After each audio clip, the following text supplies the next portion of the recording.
My name is Ty. I'm the Executive Director of Amari. And I'm Nate, a local firefighter and paramedic. And this is Madison County Informed. Welcome, salutations, namaste. This is Madison County Informed, a brand new video series where we highlight the health and overall wellness of Madison County. We're here in the Riverbend Family Ministries building with Whole Street Productions and my wonderful friend, as he introduced himself, Nate Kamp. If you have anybody that you know that is an unsung hero that's doing great things for the community to help with the overall wellness, whether that's an individual or as a collective effort, please feel free to contact us. Thanks, Ty. Today we're going to talk about something that everybody's heard of or everybody's somewhat familiar with, and that's fentanyl.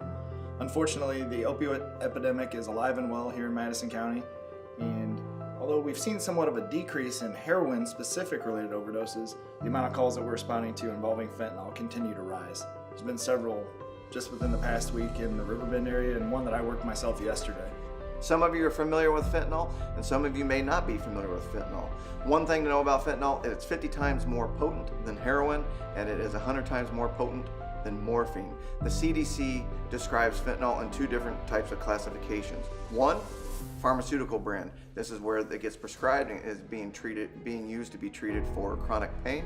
And then there's the illicit fentanyl that's finding its way to the streets and the dealers. That's mainly coming from China and Mexico.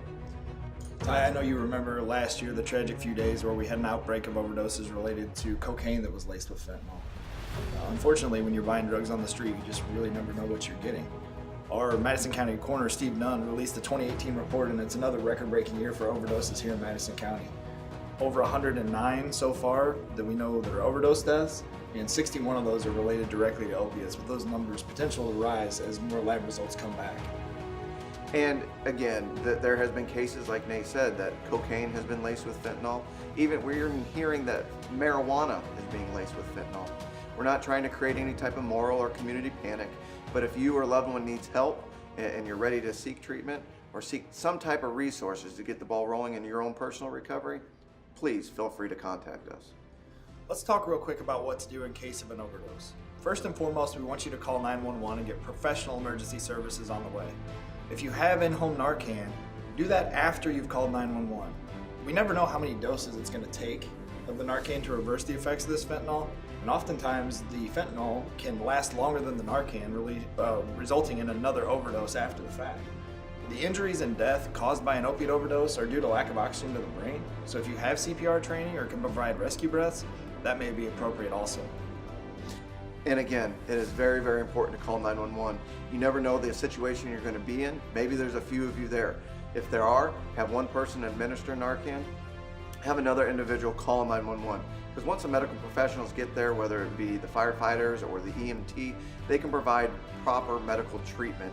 Because as Nate said, there could be opportunities to where the Narcan wears off and unfortunately it can result in the loss of life. And we want to save the life and we want to help guide people to recovery because the life is worth living. There's so many resources available here to support you in the Riverbend area. Ty and his group with Amari can support you struggling with addiction and in your recovery process. Tammy and her group here at Riverbend Family Ministries offer crisis support, bill pay support, and many other things that may help you through a hard time in your life. Your personal physician or groups like Ty's can help you find resources and ways to obtain Narcan to keep in your house. And also local fire departments and other groups may provide CPR training, which we highly recommend for people that are living with somebody struggling with addiction. Hope is real. There's a very large recovery community right here in Madison County. A lot of beautiful, recovering individuals that have found a new way to live without drugs and alcohol. They have found some redemption in their life to be able to live a life with their family and friends. So if you or a loved one find it necessary to contact us because you're struggling, please do so and we'll guide you in the right direction. There are thousands of people right here in our community that are struggling, and I know it's frustrating and people are sick of hearing about this opiate epidemic that we have.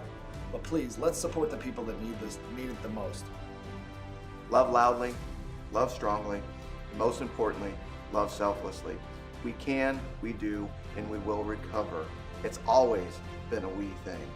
My name is Ty. And I'm Nate. And this is Madison County Informed.